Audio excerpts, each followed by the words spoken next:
All right, we are rapt to be joined at the Gettable desk by one of our favourites in this year's draft class. It is Eastern Rangers gun Sullivan Robey. Sully, thanks for coming on Gettable. Thanks for having me on, guys. It's a pleasure to have you in. Bit of a trek for you this morning. Yeah, it was. Yep. We thank you for your time. It's been an amazing couple of months for you. How's the whirlwind been at your end? Yeah, it's been pretty surreal. Like, it hasn't really set in stone yet. Like, I'm still, now that there's a little break to the draft, I'm kind of taking it all in. But yeah, for a while there, it was pretty full on. Does it feel real now? Like, we're 4 weeks away today from the draft. It's really close now. Yeah, it's starting to set in. Yeah, no, it's getting really exciting for the family and all friends as well. So yeah, it'll be an interesting night. Talk to us through your journey, because I think everyone knows it now. You didn't make the Dandy squad, then you've come in late for Eastern Rangers, had an incredible season. I mean, what do you put all of it down to? Yeah, just a bit of my competitiveness. Like, I'm quite a competitive kid, and yeah, whatever I do and whatever I set my mind to, I just want to be the best at that. So yeah, whether it's golf or whatever it is, like, I just want to be 100% at that. I don't want to be, average. So that journey when you didn't make the Dandy squad, I mean, like, how much perseverance had to go into that? Did you think you were going to get to where you are now? To be honest, not really. There was a bit of delusion in that, to think that I could bounce back off of being that 175 at Dandy Stingrays. But yeah, I still had belief in myself, and I knew that I'd had the skill set to get there. So it was just whether I put in the work to get there as well. So talk to us about that growth spurt, because it was over a couple of years, but significant. What are you standing now? At 192. Yeah, and you mentioned 175 about 2 years ago. Yep, and then 182 the next year, and then 192 this year. So how's that been to come to grips with? Like, it changes, I imagine, everything about yourself as a player. Yeah, it's been pretty. Like, this season was probably the first season where I've kind of been in this bigger body, and it's been hard to kind of get used to, and I've learned a few things. So yeah, I've always been that kind of undersized mid and forward. So yeah, like you said, it's kind of been weird to get used to. And it hasn't been through a lack of effort either, because the home gym setup has been a big part of this too. Let's have a look at, if we can, some of the setup you've got here. Talk us through your routine, because it was a big part of the rise, wasn't it? Yeah. Yeah, obviously that helps with me and my footy. My dad and mum putting in a lot of effort to give that to us three boys. It's pretty special. Like, we were doing gym sessions every bloody day. Yeah, no, it was really good. What does a gym session look like for you? Yeah, through the week I do upper lower, so just through the season and off season as well, just try and do those big sessions, and yeah, mainly that bodybuilding, try and put on a bit of size. Sounds like ours. Yeah, exactly. Pumping on all the time. You came into this Eastern Rangers side as a sort of high half forward, and you played a lot of that role early. But then, did you want to always break into the midfield eventually? Yeah, I was pretty happy playing that forward role, but obviously I'd played most of my juniors as a midfield, and I felt like I was a little bit more comfortable in there, and I wanted to challenge as well at that standard to see if I could match it with a few of the big names. So yeah, I was pretty intrigued to get a role there, and I was lucky enough, yeah.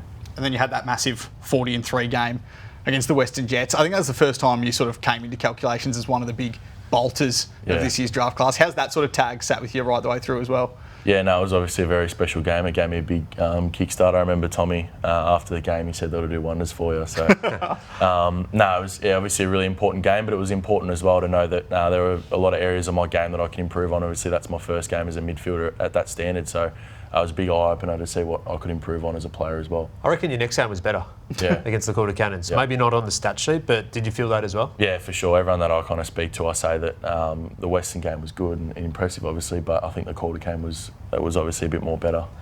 Riley mentioned it, the bolter status. I mean, there's one every year, but there's probably not a story like yours for a long time, and how early you're shaping to go. Is it fun? Is it exciting? Is it weird to be that guy this year?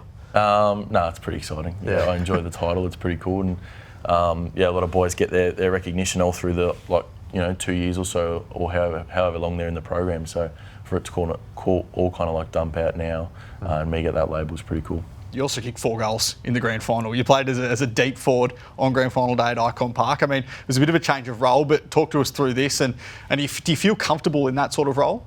Yeah, for sure. Yeah, I've learned a lot over these past couple of months playing that forward role, and it's something that I've begun to feel really comfortable in. So, yeah, obviously there's still more areas of improvement, and that's what's exciting about the next couple of months. And you played that final series with a crack in your collarbone. Talk to us about how you did that and then how you managed it through the final series. It was actually that first quarter against Quarter. CDT just bumped me weird. Like, you wouldn't even be able to look back at it and see like the big hit. It was just a weird knock.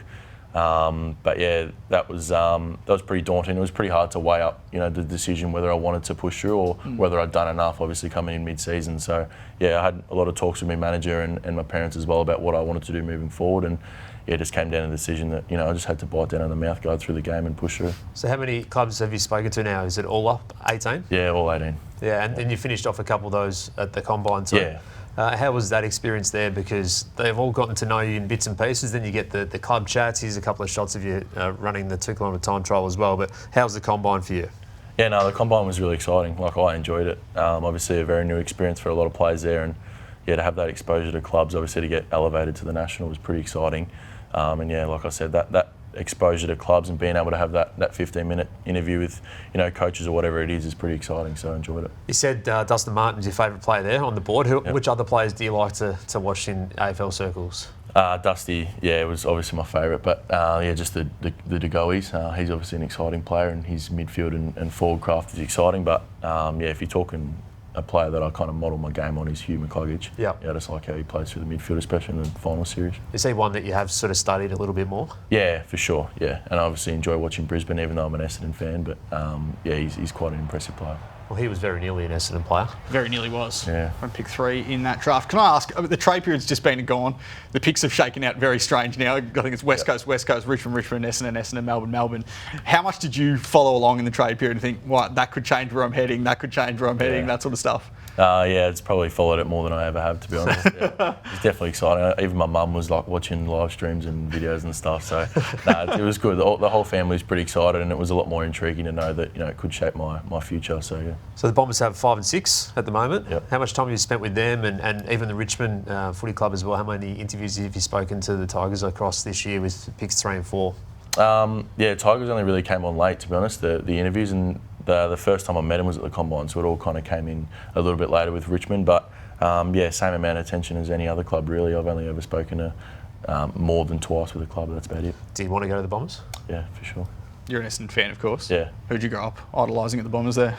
Joe Watson. I remember watching him a lot. Obviously not too much near where I grew up, but yeah, no, he's obviously an interesting player and plays a bit like me as well. So tell us about your European background as well, because I've heard you speak about this, and footy on one side of your family wasn't a huge part. Yeah. Yeah, Dad likes to give me a bit of advice on footy and share his wisdom, but yeah, he never really played footy, just a bit of school footy, and yeah, obviously that European background, miss a lot of it. So yeah, it's obviously interesting to have that side, and obviously my mum's side that's quite intrigued in footy. So yeah. And you've got 2 brothers as well. Yep. Yeah. What have the backyard battles been like when you leave the gym? Yeah, it's pretty competitive. Like we got the basketball hoop up there and the soccer net as well, so it gets quite competitive up there. Hey, I've got a question for you. Do you know a guy called Swamp on Twitter? He's the stats man. He's the guy. So he's the guy with any sort of detail about the game. And I asked him yesterday, has there ever been a Sullivan to play AFL or VFL football? Do you think there has been? Someone with their first name Sullivan? Nah, not first name, maybe last name. Spot on. He knows. There we go. Tick. First Sullivan. He'll be the first Sullivan if he can get on an AFL list and play an AFL game. That must be just driving you. All this ambition is just about breaking the mould. Yeah, nah, for sure. That'll be the first Sullivan. Do you like Sully? Yeah, Sully I prefer. Yeah, okay. You should have come up with something better than that, Kel. As a fun fact. You've had all year. No, as a nickname. I was a nickname. You're the nickname man. I am a nickname man. Right, but there we go. Sully is now T-shirt man, and Sully is now a Gettable man. So this is for you, mate. Thank you. Now officially Gettable. We've put that up to camera number 1. Well done on your year. Congratulations. It's been great to watch, and we can't wait to see where it takes you in a couple of weeks. Appreciate it, guys. Thank you.